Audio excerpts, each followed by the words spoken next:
Aujourd'hui, on va parler de Verizon et de sa superbe chute et de savoir si une chute ici de près de 50%, c'est une bonne affaire ou s'il y a une bonne raison et qu'il faut fuir.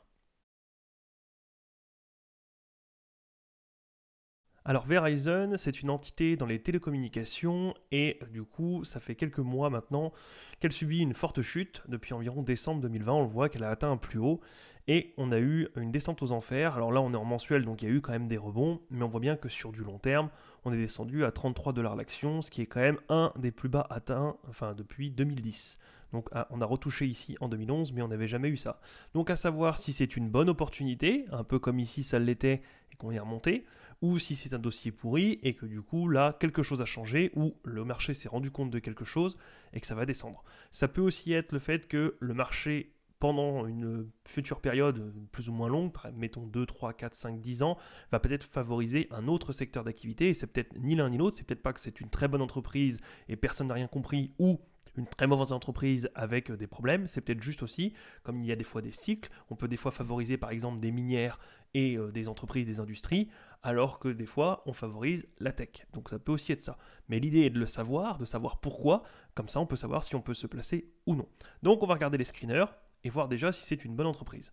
On part sur le revenu total, donc le chiffre d'affaires. On voit bien que depuis 2005, on est passé de 71 milliards à 136 milliards. C'est une bonne croissance, il n'y a rien d'exceptionnel parce qu'on a à peu près doublé en 20 ans. C'est pas génial, c'est pas mal. Il y a des entreprises qui stagnent, voire d'autres qui descendent. Donc doubler, c'est bien, mais en 20 ans, c'est une croissance qui est plutôt molle. C'est pas mal, mais on peut mieux faire. On voit bien que c'est une industrie qui est mature et il n'y a pas d'énormes envolées. Du côté du revenu net, un petit peu déçu parce qu'on a une descente ici qui s'est effectuée pendant pas mal d'années avant une remontée. Et là, du coup, ça n'a rien à voir avec le marché ou quoi que ce soit. C'est bien une descente des revenus nets de l'entreprise. Donc, c'est bien les bénéfices qui descendaient. À voir, du coup, s'il y a une bonne raison ou pas. Mais, du coup, là, déjà, un peu moyen parce que je tolère 1, 2, 3 années un peu moins bonnes parce qu'il peut y avoir un confinement, il peut y avoir une guerre quelque part, il peut y avoir quelque chose. Mais pendant une décennie, c'est un peu lourd. On est allé jusque quand? Oui, à peu près presque une décennie. Ça fait un peu beaucoup. À voir si c'était, par exemple, un ancien management et que depuis, ici, on en a mis un nouveau et que ça repart à la hausse. À savoir s'il y avait de bonnes raisons. C'est à creuser. Il faut aller lire les rapports financiers et écouter les conférences call. Mais en attendant, on a ressaisi un peu le niveau et aujourd'hui, on est sur la bonne pente. Alors, si on zoome, on voit bien que on est descendu là. Et là, c'est sans appel. Il y a une vraie progression, donc c'est quelque chose de pas mal. Il y a quelque chose qui s'est passé là, c'est bien, c'est pas mal. J'aimerais bien voir encore monter, mais on est sur un début de tendance qui est vraiment bien. Du côté de la marge nette, c'est pareil, on était en descente, ce qui est une très mauvaise chose parce que c'est dommage d'avoir un chiffre d'affaires en croissance et une marge nette qui descend. Et on voit bien ici que depuis quelques années, si on se remet là, on a aussi une marge nette qui augmente. Donc c'est une très bonne chose parce que si on continue à avoir un chiffre d'affaires qui grandit, alors même si ici on est un petit peu redescendu, on est passé de 125 à 130 à 128, même là 127, on voit bien qu'ici on a un petit peu stagné. Mais si on arrive ici à stagner, à maintenir le chiffre d'affaires et à augmenter derrière la marge nette, c'est quelque chose de pas mal. 15%, c'est beau. Dans une industrie comme celle-ci qui demande beaucoup de réinvestissement et beaucoup d'endettement, c'est quelque chose qui est pas mal. Donc 15%, si c'est possible de conserver, c'est très bien. Du côté maintenant des actions en circulation, du nombre total d'actions en circulation. Ici, on voit bien qu'il y avait pas mal, il y avait un rythme à peu près stable. On voit bien qu'on était ici aux alentours de 2,8 avec une légère oscillation. Et ici, on a eu un énorme palier. Donc, pas mal puisque c'est relativement stable. C'est quelque chose qui, l'actionnariat n'a pas pour habitude d'être dilué, même si ici on a fait un petit peu, on a repris tout de suite et on est resté plutôt stable. Il y a eu un gros décroché. Donc, à voir, comme d'habitude, ce que je vous dis, c'est pour une acquisition, s'il y a un changement de paradigme. Ici, bon, on le sait, c'était pour l'acquisition d'AOL. Donc, pourquoi pas, c'est pas une mauvaise chose. On peut faire de différentes manières. On peut s'endetter, donc contracter une dette et peut-être que l'entreprise était déjà trop endettée ou que les taux n'étaient pas bons et l'entreprise n'avait peut-être pas envie de s'endetter à des taux de 3, 4, 5, 8%, c'était peut-être trop pour elle. Donc elle a décidé de diluer l'actionnariat. Soit, pourquoi pas. Si derrière on contracte pas plus de dettes, c'est pas forcément plus mal. C'est une stratégie comme une autre, il n'y a pas bien ou mal, c'est à voir. Donc ici, on est monté à 4 et on reste relativement stable. Il faut savoir qu'une entreprise qui dilue ses actionnaires, mais de manière constante et linéaire, c'est pas quelque chose qui est forcément bien. Alors c'est pas mal non plus parce qu'il peut y avoir une bonne raison derrière, mais très souvent il n'y en a pas et très souvent c'est quelque chose qui est quand même pénalisant pour l'actionnaire puisque si l'entreprise pendant une vingtaine ou une trentaine d'années fait x10, donc elle a 10 fois plus de chiffre d'affaires, 10 fois plus de bénéfices, peu importe, mais que derrière elle vous a dilué 10 fois, et vous avez stagné, vous n'avez pas gagné d'argent sur toutes ces années. Donc avoir aussi une dilution constante, là on voit que ce n'est pas le cas, il y a eu un petit pic ici, puis stagné, puis un gros pic ici et stagné, donc c'est pas mal. Un petit warning, vérifiez ici pourquoi il y a eu là et pourquoi ça augmente, pourquoi il n'y a pas forcément de rachat d'actions, mais sinon c'est quelque chose qui est pas mal, on va dire neutre. On passe au screener 2. Le screener 2, c'est le rocher, donc c'est pour moi, j'utilise de deux manières. C'est pour voir déjà l'efficacité des réinvestissements des capitaux, et de deux aussi pour voir s'il y a un avantage concurrentiel, parce que souvent, même très souvent, quand on a un rocher élevé, c'est que derrière on a un avantage concurrentiel, parce que chaque euro qu'on réinvestit a un haut rendement de rentabilité, de retour sur investissement. Et ici, on voit bien que on est sur quelque chose de pas mal, parce qu'entre 5 et 10%, ce sont les entreprises qui sont pas trop mal, sans plus, on va dire de la moyenne. Entre 10 et 15%, ça commence à être des bonnes entreprises qui commencent à bien utiliser leurs capitaux, et au-delà de 15%, on a affaire à des belles entreprises. On voit bien qu'ici on était à 20, on est descendu pendant des années. Pareil, comme avec le chiffre d'affaires, comme avec la marge nette et les bénéfices. Et ici on voit bien qu'il y a eu une reprise, donc on est arrivé à 37, 67. On voit bien qu'on s'est calmé et qu'on reprend ici, en espérant qu'on reste aux alentours des 25, voire qu'on redescende à 20, mais pas plus bas. Ce serait un excellent chiffre, parce que 20% de réinvestissement, enfin 20% de rentabilité des capitaux, c'est vraiment bien. Ensuite, le free cash flow. Je regarde le free cash flow puisque, comme je le dis tout le temps, il y a une différence entre les bénéfices nets et le free cash flow. Le bénéfice net, c'est ce que votre exercice comptable vous a rapporté à la fin de l'année, votre activité, si on enlève toutes les charges, etc. Donc c'est vraiment ce qu'il vous reste en plus. Mais le free cash flow, c'est l'argent qu'il vous reste réellement dans les caisses. Je prends souvent cet exemple-là de vous tenez une boulangerie, vous avez fait à la fin de l'année 1 million de bénéfices, pas de chiffre d'affaires mais de bénéfices, donc il vous reste 1 million, et vous achetez pour 999 000 € un four à pain. Soit le four à pain est plus grand et vous permettra de faire plus de baguettes, sera peut-être plus économique, etc. Mais dans les caisses, il ne vous reste plus que 1 000 €, puisque vous avez dépensé 999 000 sur 1 million.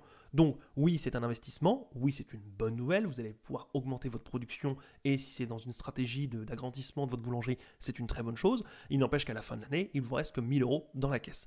Et bien 1 000 €, c'est les free cash flow, et le 1 million, c'était les bénéfices nets. Moi, j'aime bien avoir les deux qui sont élevés, mais j'aime bien avoir les free cash flow, c'est ce qui reste, et c'est ce qui permet après de racheter, de verser du dividende, d'être safe, de garder de la trésorerie, d'avoir derrière du réinvestissement, de l'achat de rachat d'actions, etc.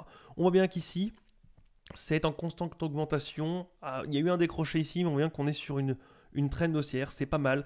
Même si ici, un petit décroché, j'aime pas trop voir ça. Il faut aller creuser dans les rapports financiers pour voir pourquoi on est passé de 23 milliards et quelques à 14 milliards, et comment on a fait pour partir de 5 et remonter à 23, quelles actions il y a eu, est-ce qu'il y a eu un nouveau management, est-ce qu'il y a eu quelque chose, est-ce que c'est l'acquisition d'un concurrent, et pourquoi on est redescendu. Quoi qu'il en soit, on est quand même sur quelque chose de pas mal, parce que 14 milliards de free cash flow, si je reviens sur le screener 1, alors que derrière on a 21 milliards de revenus nets, c'est pas mal, c'est vraiment pas mal. Si je repasse sur le screener 2, et on a ici le price to free cash flow, donc ici c'est, alors on a eu un énorme pic, ça doit être une erreur comptable, on va se remettre bien, c'est le nombre d'années avec les free cash flow actuels qu'il me faudrait pour être rentable, pour récupérer la valeur de ma position. C'est-à-dire que par exemple ici, on voit bien qu'on a un price to free cash flow de 9,45, donc on va dire 10. Ça veut dire qu'au rythme actuel, si j'achetais aujourd'hui une action, il me faudrait à peu près 10 ans de free cash flow pour récupérer mon argent. Donc on est vraiment sur quelque chose de pas mal, puisque ça veut dire un rendement d'environ 10%. On voit aussi également que si je réduis un petit peu l'échelle ici, enfin si je la mets comme ça, que ça fait partie des plus bas depuis de nombreuses années. On est ici, et on voit bien que, alors, petit décroché en 2015, mais c'est depuis 2014 qu'on n'avait pas eu des choses comme ça. On est redescendu, on est venu toucher les plus bas, mais ici c'était une bonne affaire. Ici, quand le cours continue de monter, c'était une bonne affaire. Donc à voir si quelque chose a changé et que l'entreprise est devenue plus mauvaise qu'à l'époque, ou si c'est juste parce que le courant est en train de tourner, que finalement les investisseurs se désengagent de ce titre parce qu'ils voient mieux ailleurs ou qu'ils ont peur et qu'ils commencent à se retirer. À ce compte-là, ça pourrait être quelque chose de pas mal. À voir qu'on peut descendre bien plus bas, parce qu'on voit qu'ici on a déjà eu des price to free cash flow, des ratios bien inférieurs, mais on est quand même parmi les plus bas. On va dire qu'ici la médiane se doit se situer par là, aux alentours de 11-12, on est quand même on fait partie de la tranche basse. Et donc on va passer au screener 3. Le screener 3, donc je rappelle les revenus nets. Le PE ratio, pourquoi le PE ratio et pas le price to free cash flow? Parce que le PE ratio, c'est ce que les 3/4 des gens, même 95% des gens, regardent. Et donc j'ai beau moi avoir un screener que je trouve mieux, mon price to free cash flow qui me parle plus et qui est plus rassurant pour moi, il n'empêche que Le marché, c'est ce que le marché regarde, et donc je veux savoir comment il interprète cette entreprise, puisque on peut avoir raison. Si on a raison avec 5 ans ou 10 ans d'avance, bah, finalement on a tort, puisque c'est de l'argent qui va rester coincé dans un cours qui potentiellement va descendre ou stagner, et cet argent aurait pu être utilisé ailleurs pour continuer à avoir un rendement et revenir plus tard. Donc c'est bien d'avoir raison, mais c'est aussi bien de voir quand le marché réalise qu'il a eu tort et que maintenant il faut revaloriser. Et c'est bien aussi de savoir quand le marché estime qu'il est parmi les points les plus bas, et c'est bien le cas par exemple actuellement. On voit que le marché trouve que on est parti parmi les plus bas depuis 2005, donc on est vraiment... le marché a peur de cette entreprise-là, elle se délaisse de cette entreprise-là, ou alors elle a trouvé mieux ailleurs. Le but étant d'aller voir pourquoi dans les conférences calls et dans les rapports. Ici, on a la dette qui est colossale parce qu'on est parti de 34 milliards et on monte à 172 milliards. Ce qui est énormissime parce que 172 milliards de dettes pour une capitalisation à 133 milliards, c'est quelque chose qui est incroyable, c'est incroyablement élevé. Alors, est-ce que c'est pour ça que les investisseurs se désengagent? Parce qu'effectivement, on a ici plus de dettes finalement que de capitalisation, alors même si ça veut tout et rien dire, puisque demain, le prix de l'action peut être divisé par deux, parce qu'il y a l'annonce de la mort d'un PDG par exemple, le prix de l'action va être divisé par deux, ça ne veut pas dire que l'entreprise, du jour au lendemain, a perdu la moitié de sa valeur. Donc attention, ne pas confondre valorisation, qui est la capitalisation, qui est en fait juste le nombre d'actions fois le prix de l'action, et la réelle valeur de l'entreprise. C'est complètement deux choses différentes. Mais il n'empêche que ce n'est pas souvent qu'on voit une entreprise qui est valorisée moins que sa dette totale, donc c'est quand même quelque chose, voilà, c'est possible que ça soit un frein pour les investisseurs, à voir si la dette est justifiée ou pas.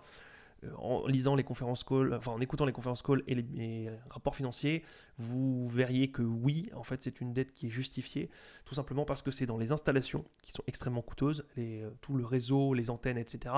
Et aussi parce qu'il faut payer des licences. Aux États-Unis, c'est comme ça, on paye, enfin ici aussi, c'est la même chose, mais aux États-Unis, on paye des licences pour pouvoir utiliser des réseaux. Par exemple, la 3G, il faut payer une licence, la 4G également, la 5G également. Et forcément, comme depuis quelques temps, on passe sur la 5G, si vous voulez être dans le mouvement et pas être un opérateur qui se fait délaisser, se met sur le bas-côté de la route et puis qui laisse les autres forcément gagner du terrain, bah forcément il faut investir, c'est une dépense forcée, alors un investissement plutôt, puisqu'il n'est pas perdu non plus, mais c'est un investissement forcé, et comme ça coûte cher parce que ce sont des licences, bah forcément du coup l'entreprise doit s'endetter. Donc oui, c'est une dette élevée. Attention aussi, c'est une dette qui est nécessaire. Les autres opérateurs auront forcément les mêmes besoins s'ils veulent rester sur le marché concurrent. Ils seront obligés de s'endetter aussi. Donc c'est quelque chose qui peut faire un peu peur quand on n'est pas habitué à ce genre d'industrie. Mais si on souhaite investir sur le marché des télécoms, ce sera un passage obligatoire puisque n'importe qui passe sur les télécoms est obligé de s'endetter selon la loi, par exemple là des États-Unis, puisque le marché c'est les États-Unis. On est obligé de s'endetter, donc même si vous voulez chercher une autre entreprise, vous ne couperez pas à une entreprise qui a une forte dette pour pouvoir avoir les installations et les licences adéquates et qui du coup reste dans l'air du temps et profite de la 5G. Donc à voir maintenant s'il y a d'autres entreprises qui sont moins endettées ou qui ont des meilleurs ratios. Maintenant ce qu'il faut voir ici, c'est si le secteur, c'est ce qu'il impose, comme par exemple une entreprise avec automobile a beaucoup plus de réinvestissement et de dettes que par exemple une entreprise dans la tech comme Apple, tout simplement parce que forcément c'est le secteur qui veut ça. Donc attention à ne pas juger sans avoir le secteur en tête, il faut bien comprendre que le secteur impose d'avoir un endettement phénoménal. Maintenant, à voir si c'est possible, on verra ça dans la prochaine vidéo, si la société peut rembourser sa dette, si elle le fait aisément, si c'est un peu juste chaque mois, auquel cas il faudrait peut-être avoir peur. On verra ça dans la prochaine vidéo, mais voilà, c'est le genre de question qu'il faut se poser. Une dette seule ne veut rien dire. Si vous avez 172 milliards à rembourser pour demain, c'est énormissime, vous avez 10 chances sur 10 de couler. Si vous avez 170 milliards de dettes à rembourser sur 2 siècles, ça le fait puisque votre mensualité est assez basse et du coup, vous pouvez tenir, voire même largement. C'est alors pour ça, c'est exactement comme un endettement si vous deviez acheter demain votre maison. Si on vous dit, vous en avez emprunté combien ? 400 000, ça veut tout et rien dire. 400 000 peut être énorme si vous l'avez emprunté sur 4 ans. Ça peut être ridicule si vous avez emprunté sur 30, 35 ans. Et en plus, il faut mettre ça en face des revenus. C'est-à-dire que 400 000 pour quelqu'un qui touche le SMIC, c'est un peu juste. 400 000 pour quelqu'un qui gagne 20 000 euros par mois, net, bah, ça se fait amplement. Donc, toujours pareil, une dette toute seule ne veut absolument rien dire. Vous devez aller plus loin, vous devez creuser, aller ou sur ici comme des applications comme celle-ci, où aller voir directement les rapports financiers, ce qui est un peu plus long, mais vous allez aussi directement à la source, mais vous devez les creuser. Pourquoi? Et les capitaux propres ici, pour voir un peu la valeur à la casse. Alors par contre, ici, à contrario, dans les sociétés high-tech, souvent, il n'y a pas beaucoup de capitaux propres, puisqu'une fois qu'on a payé les serveurs et qu'on a un peu le logiciel, tout est là. À contrario, du coup, dans par exemple, les usines pour les sociétés dans le secteur de l'automobile ou ici, par exemple, dans les télécommunications, on a des capitaux propres qui sont relativement élevés, puisque forcément, on a investi dans de l'industrie lourde, dans des antennes, du réseau filaire, etc. Donc, on a ici 91 milliards de capitaux propres, ce qui est quand même plus de la moitié, on est aux 3/4 de la capitalisation totale. Donc ça, c'est la valeur à la casse de la société. Et ici, c'est le prix de la valorisation totale. Donc on est bien d'accord que si demain, on avait la valeur à la casse ici, on aurait 91 milliards de capitaux propres. Ça peut aider comme palier, comme plancher, comme seuil plancher. Attention aussi, ça ne veut tout rien dire. C'est pas parce que cette entreprise vaut ça que vous toucherez ça, puisque tout simplement, une entreprise qui va mal tape dans ses capitaux propres, revend une partie de ses terrains, de ses usines, etc., avant de définitivement poser le bilan. Donc des fois, il ne faut pas reposer sur 91 milliards. Peut-être que l'entreprise va en fumer 10, 20, 30 milliards et après elle déposera le bilan. Donc il se peut que votre seuil plancher soit à 60 milliards, voire peut-être un peu en dessous. C'est juste à savoir, c'est à prendre en compte, mais il n'empêche que ça fait quand même un palier. Une entreprise qui a seulement 2 milliards de capitaux propres ou 90 milliards de capitaux propres, c'est quand même pas la même chose. Et ici, du coup, on a la capitalisation, 133 milliards de capitalisation. Alors, je la prends ici parce que, tout simplement, ça m'évite d'avoir avec la dilution des actions, ça m'aide à avoir, parce que c'est le nombre total d'actions fois leur prix, ça m'aide à voir comment le marché ressent l'entreprise. Et on voit bien que c'est au plus bas depuis très longtemps. Alors moi, ça remonte pas avant 2015, il faudra aller voir plus longtemps, mais on voit que globalement, on est rarement descendu en dessous de ce seuil-là, donc à voir pourquoi. En attendant, c'est une entreprise qui a des ratios pas mal. On voit bien par contre que ce n'est pas phénoménal, c'est un marché qui est relativement mature, pas de croissance exponentielle en vue. On a ici un revenu net qui est en augmentation depuis quelques années, en espérant que les conditions qui ont été ici sont toujours d'actualité pour pouvoir continuer à monter. On a des ratios de rentabilité qui sont vraiment pas mal, 15% c'est pas mal, et en espérant ici qu'on n'ait pas encore forcément une énorme dilution, sauf évidemment si c'est une bonne occasion de racheter un concurrent en faisant une bonne affaire, mais sinon voilà, on est sur quelque chose qui est pas mal, une industrie mature, qui va pas forcément rapporter des 1000 et des 100, mais ça dépend de votre profil. Si vous êtes un profil relativement prudent, cela peut être une bonne chose puisque Verizon est là depuis très longtemps et est bien implanté dans le secteur des télécommunications. Ou si vous avez un énorme patrimoine, puisqu'on ne gère pas 1000 euros comme on gère 2 millions d'euros, si vous voulez plus quelque chose de sécurisant, quelque chose qui rapporte des dividendes, ça peut être une idée. Attention maintenant, il faut faire une valorisation, il faut aller lire les rapports financiers pour s'assurer du coup, mais comme ça à première vue, on est dans une société qui est mature, qui gère à peu près bien ses coûts et qui peut reverser potentiellement un bon dividende, puisque comme elle a fini sa croissance et qu'elle maintient, on va dire, son niveau actuel, plus avec les nouvelles modes de 4G, 5G, 6G quand il y aura, elle réinvestit une fois de temps en temps, mais globalement, à part une acquisition ou deux de concurrents de temps en temps, c'est quand même une société qui reste relativement stable dans le temps et avec un business prévisible. C'est tout pour aujourd'hui, je vous dis à la prochaine, salut!